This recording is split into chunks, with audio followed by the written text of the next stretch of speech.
नमस्ते दोस्तों। बस एक आवश्यक सूचना, ये वीडियो अपनी जिम्मेदारी पर देखें। अगर आप अंग्रेजों जैसे इंग्लिश बोलने लगे तो मुझे दोष मत देना। इस वीडियो में जो कुछ भी है वह हंसी मजाक के साथ इंग्लिश सीखने के लिए है। मैं हमेशा सही रहने की कोशिश करता हूँ, लेकिन कभी कभी क्रिकेट का बादशाह विराट कोहली भी 0 पर आउट हो जाता है। तो अगर आपको कोई गलती मिलती है तो बस हंस कर टाल दें, और कमेंट करने का मौलिक अधिकार तो आपके पास है ही। यहाँ व्यक्त किए गए विचार मेरे अपने हैं, न कि मेरे पालतू तोते या मेरे पड़ोसी की गाय के। अगर आपको कोई कॉपीराइट वाली चीज दिखे तो मुझे बताएं और मैं उसे ठीक कर दूंगा, जिससे पहले कि आप ये बोल पाए सुपर कैलिफ्रेजिलिस्टिक एक्सपिलिडोशियस। और यदि आपको इस शब्द का हिंदी अर्थ आता है तो कमेंट में लिखें। हाँ तो भैया राम राम। देसी इंग्लिश पाठशाला में તમારું बहुत बहुत स्वागत है। अपन ने लियो है एक चैलेंज 30 दिन में तुम्हारे इंग्लिश सिखाने को। और रोको, आज है डे 13 कि यदि तुमने पुरानी क्लास नहीं देखी है तो सबसे पहले उनके देख लो, जैसे आज की क्लास तुम्हारे बहुत अच्छे से समझ में आए। दूसरी बात यह है कि ना वीडियो के तुम पूरी देख जो। हमारे मालूम है कि अभी तुम्हारे पास बिल्कुल भी समय नहीं है, सोयाबीन की कटाई को काम चल रही है, लेकिन 5 से 10 मिनट की यह वीडियो तुम्हारे कई नई चीज़ सिखा के जाएगी। तो वीडियो के अंत तक देख जो। आपके वीडियो कैसी लगी कमेंट जरूर कर जो, बिना कमेंट करे मत जाओ। पूरी वीडियो देखने के बाद कमेंट कर जो कि आपके कई चीज़ नई सीखने के लिए मिली, या फिर आपके हमारे पढ़ाने को तरीकों कैसा लग्यो और एमें हम कई सुधार कर सका। आपके वीडियो अच्छो लगे तो लाइक कर जो, शेयर कर जो, चैनल के सब्सक्राइब कर जो। तो शुरू करा आज की क्लास। आज अपन सीखांगा डेली रूटीन के इंग्लिश में बोलना, यानी कि वह काम जो अपन सुबह उठने से लेके रात के सोने तक जो भी काम करा उनके इंग्लिश में कैसे बनाए, आज अपन वो देखेंगे। उदाहरण के लिए, मैं सुबह जल्दी उठता हूँ, हम रोज स्कूल जाते हैं, वहाँ कविता लिखती है, शिक्षक हमें पढ़ाते हैं, मैं रोज अखबार पढ़ता हूँ। तो इन सेंटेंस के अपन इंग्लिश में कैसे बनाए आज अपन वो देखेंगे।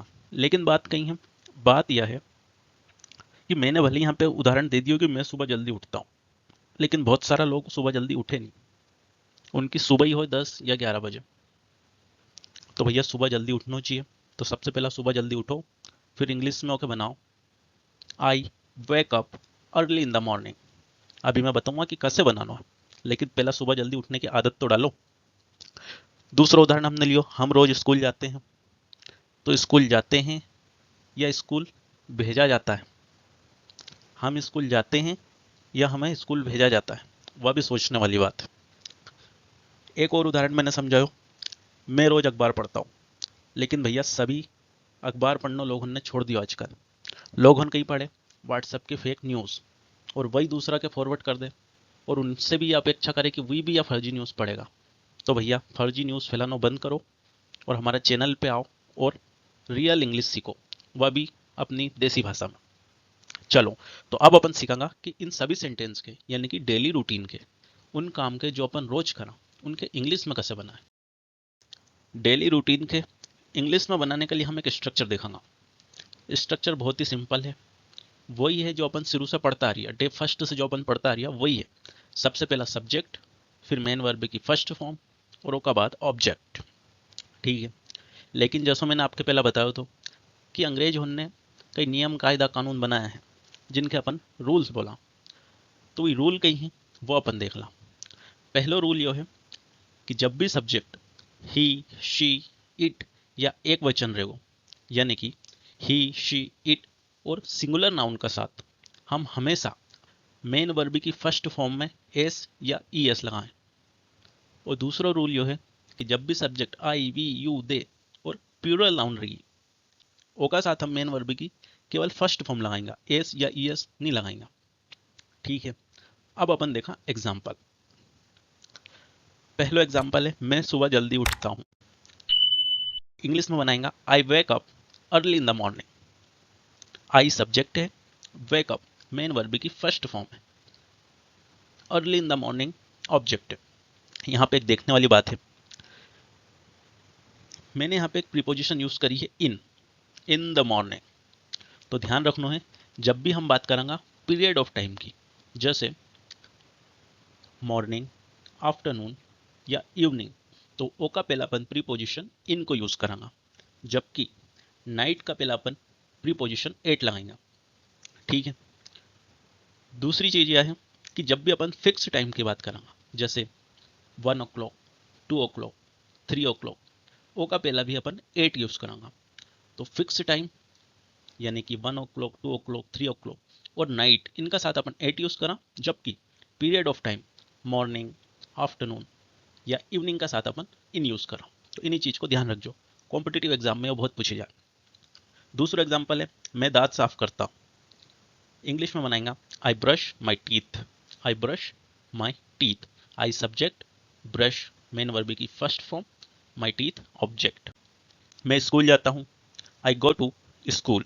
आई सब्जेक्ट, गो मेन वर्ब और टू स्कूल ऑब्जेक्ट। अब अपन देखेंगे कि डेली रूटीन के टाइम का साथ कैसे बताएं, यानी कि डेली रूटीन में टाइम कैसे बताएं। टाइम बताने के लिए समय सूचक शब्द यानी कि टाइम एक्सप्रेशन वर्ड एक बारे में मैंने डे 6 में बहुत ही डिटेल में बताया है। यदि आपने वह क्लास नहीं देखी है तो डे 6 के देख लीजिए, और मैंने बहुत ही डिटेल में बताया है कि टाइम के अपन कैसे बता सका। यहाँ पे अपन बात कर रहा है डेली रूटीन में टाइम बताना। स्ट्रक्चर सेम है, सब्जेक्ट वर्ब ऑब्जेक्ट।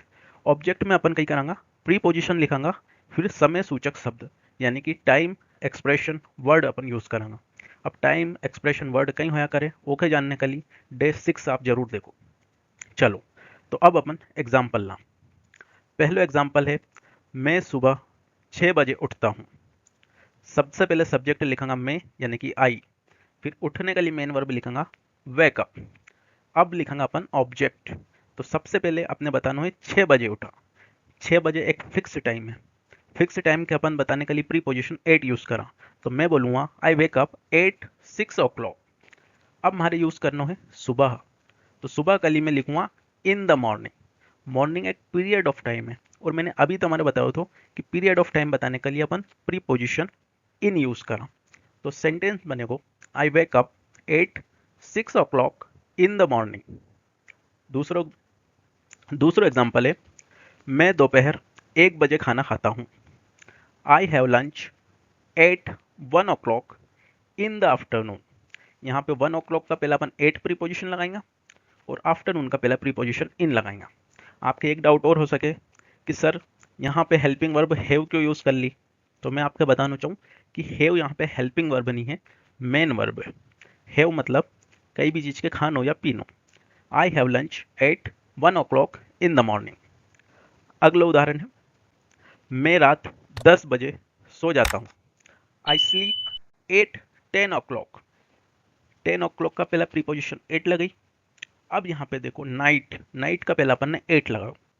अब आप पूछोगा मॉर्निंग का पहला इन प्रीपोजिशन लगाई, आफ्टरनून का पहला भी अपन ने इन प्रीपोजिशन लगाई, लेकिन नाइट का पहला 8 प्रीपोजिशन क्यों लगाई?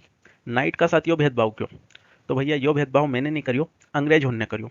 अब अंग्रेज होने ऐसे ही रूल बनाया तो मैं हमारी कहीं गलती है, हमारे तो ऐसे ही पढ़ाना पड़ेगा। तो आप ध्यान रखो नाइट का साथ थोड़ा भेदभाव हो। 2 मिनट को मौन नाइट के लिए। अब अपन आगे बढ़ा, अपन पढ़ेंगे negative sentence.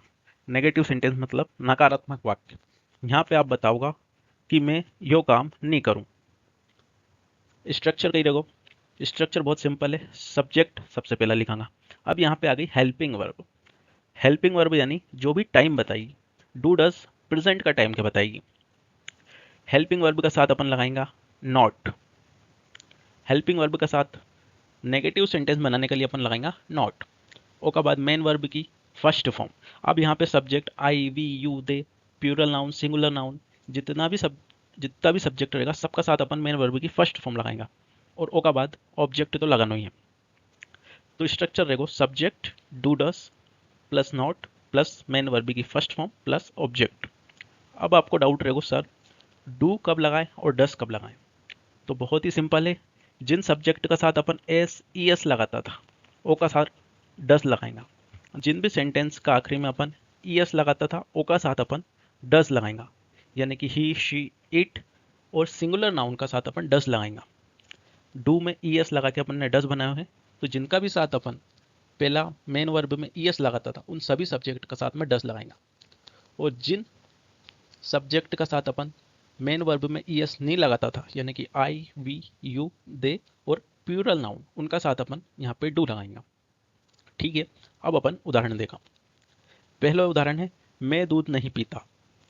I do not drink milk. यहाँ पे अपन ड्रिंक की जगह पे हैव मेन वर्ब भी यूज कर सका, क्योंकि अपन ने अभी पढ़ियो है कि कहीं की भी चीज खाने या पीने के लिए अपन हैव यूज कर सको।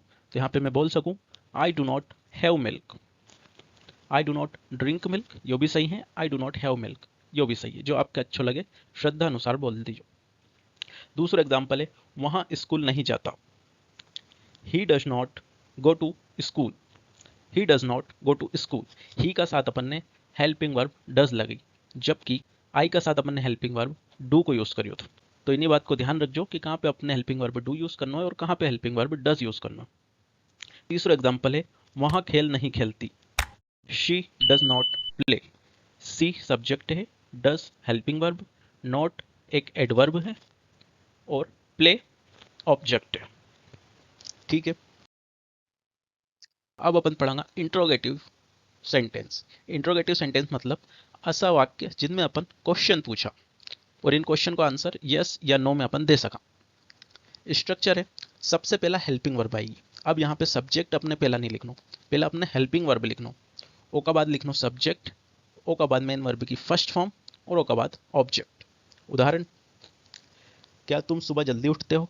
Do you wake up early in the morning? क्या वहां पढ़ाई करता है? Does he study? क्या तुम खेलते हो? Do you play? हाँ तो भैया, आज की क्लास तुम्हारे कैसी लगी कमेंट करके जरूर बताजो। आज की क्लास में तुमने कई नयो सीखो, यो भी कमेंट जरूर करजो। और आपके हमारे पढ़ने को तरीको कैसो लग्यो और ए में हम और कई सुधार कर सका, यह आपके कमेंट करके जरूर बताना। मिला अगला वीडियो में, तब तक के लिए राम राम।